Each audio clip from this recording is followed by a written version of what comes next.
समझना पड़ेगा।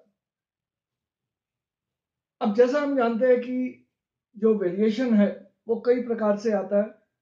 एक तो असाइनेबल कॉजेज होते हैं, जैसे आइडेंटिफाइबल कॉजेज, और सेकंड है रैंडम एंड चांस वेरिएशन। अगर हम आइडियली बात करें तो किसी भी प्रोसेस में रैंडम जो कॉजेज हैं वो होने चाहिए, क्योंकि ये रैंडम जो चांसेस हैं ये मिनिमम वेरिएशन जो है वो लाते हैं।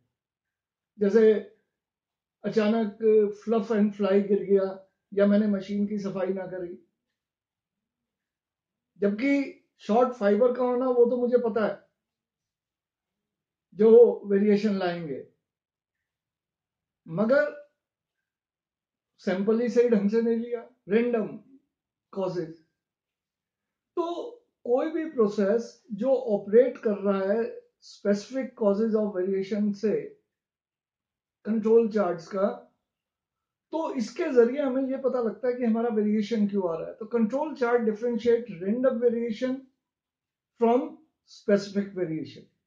कंट्रोल चार्ट का बेसिक ऑब्जेक्ट है कि रैंडम वेरिएशन को और स्पेसिफिक वेरिएशन को ये अलग अलग कर दे जिस कंट्रोल लिमिट्स के द्वारा। और ये जो लिमिट्स हैं ये प्रोबेबिलिटी लॉ के द्वारा हम जो है प्राप्त करते हैं।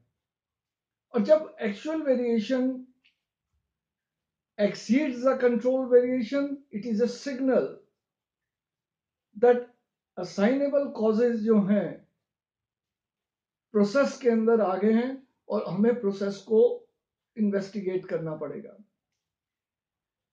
Variation within the control limits means that only random causes are present and the process should be left as such. तो दोस्तों ये चार्ट्स की बात है। और control use of control charts कहां कहां पे कर सकते हैं, क्यों करते हैं। First is to determine the unknown process is in a state of control or not. To determine whether a non-process remains in a state control with standards given.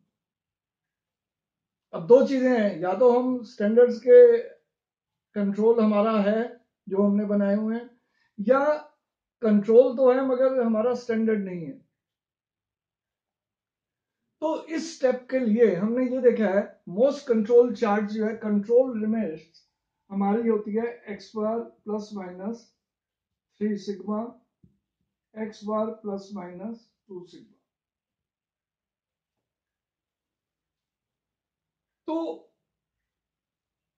Control limits जो कैलकुलेट करते हैं average x bar plus minus 3 sigma. What is sigma? Sigma is the standard deviation of जो है 3 sigma means कि अगर random causes सिर्फ present है तो 99.7% जो वैल्यू है वो with in the control limits आएगी। दैट मीन्स 0.3% चार्ज एरर के हैं।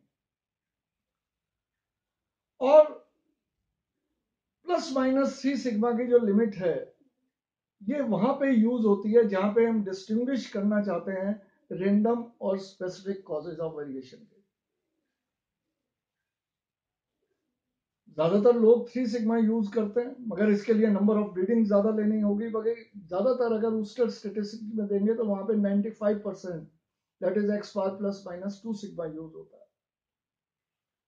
तो इसका क्या मतलब है? Use of plus minus 2 sigma limits results in 4.5% of false alarm, कि 4.5% एरर हो सकती है।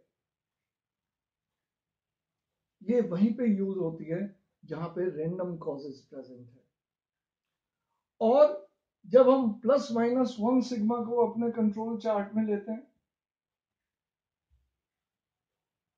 इसमें हम ये मान के चलते हैं कि 66% मेरी जो है लिमिट सही आएंगी जो रिजल्ट्स हैं, और 33.7% फॉल्स भी हो सकते हैं, गलत भी हो सकते हैं। पर हमारी जो जितनी भी लैब्स हैं वो करती है। तो मैंने जैसे ये फिगर से आपको एक्सप्लेन किया, it shows the essential features of a control chart as applied to sample average.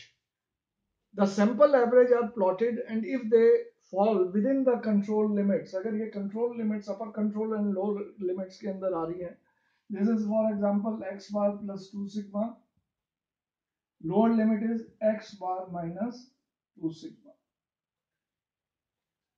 तो ये प्रोसेस जो है ये statistical control, it is control हमारा है। और स्टेटिस्टिकल कंट्रोल का सिर्फ जो मतलब है कि सिर्फ रैंडम कॉजेज प्रेजेंट हैं,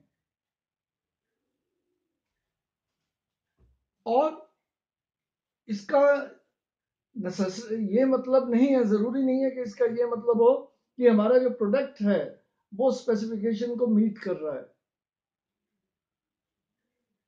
कन्वर्सली की बात करें, a process which is not in statistical control में still be producing product which conforms to specification. Please repeat, इसे दोबारा सुने। Conversely a process which is not in statistical control may still be producing product which conforms to specification. Action on such a process usually has a much lower priority than action on processes which are producing non-conforming product. तो हमें इन्हें lower priority देनी है। अब advantages क्या है? Advantages, सबसे बड़ा एडवांटेज है कि एक तो an objective check is maintain on the quality of the product once the plan is chalked out. It can be used by unskilled technician staff also. इसके लिए कोई जरूरी नहीं है कि हम कोई स्किल आदमी रखें। दूसरा ये, it has a healthy influence on the worker, they know whether the quality is checked और नॉट। हम क्या करते हैं कि जब भी ये कंट्रोल चार्ट्स हैं ये डिपार्टमेंट से बाहर लगा देते हैं कि हमारा काउंट सही आ रहा है कि नहीं, हमारी स्ट्रेंथ सही आ रही है कि नहीं, हमारा ऊस्टर सही आ रहा है कि नहीं, थिन थिक नेप्स सही आ रहे हैं, ब्रेकेजेस सही आ रहे हैं कि नहीं। कंट्रोल चार्ट्स बना के जब डिपार्टमेंट के अंदर रखते हैं, पहले ये जो है एक जो स्पिनिंग मास्टर होता था, मैनेजर है, वो अपने ऑफिस में रखता था और डे वाइज डे चेकिंग होता था। तीसरा जगह है the quality can be defended before any government organisation on the basis of statistical quality record. अगर आपका काउंट एक हो गया, एक्साइज वाले आ जाते थे डोमेस्टिक मार्केट में कि आपने काउंट कोर्स क्यों बना दिया, फाइन क्यों बना दिया, आप एक्साइज की चोरी कर रहे हैं, तो काउंट कंट्रोल एक SQC incharge being a R&D head, you must know the importance of SQC. Good deal of data are available. This data can help evaluation of the man and the machine besides the process and the product. हम man और machine को भी इससे देख सकते हैं कि कौन सी मशीन बढ़िया दे रही है। The efficient working life of machinery can be determined and discarding of it can be at the right time when it fails to produce goods of a desired specification, even after necessary maintenance and adjustment. दोस्तों, this is all for today. I hope that you will like this particular topic. और इसको मैं आपके लिए इसलिए लेके आया कि ये डिमांड आई है पर्टिकुलरली लोगों के द्वारा कि SQC पे जो है बात करें। Thank you friends, have a nice day. हाँ, और सबसे पहले जो मैसेज मैं बताना चाह रहा हूँ, स्टे होम, स्टे सेफ और साथ ही साथ मोटिवेटेड रहें। Thank you friends, have a nice day.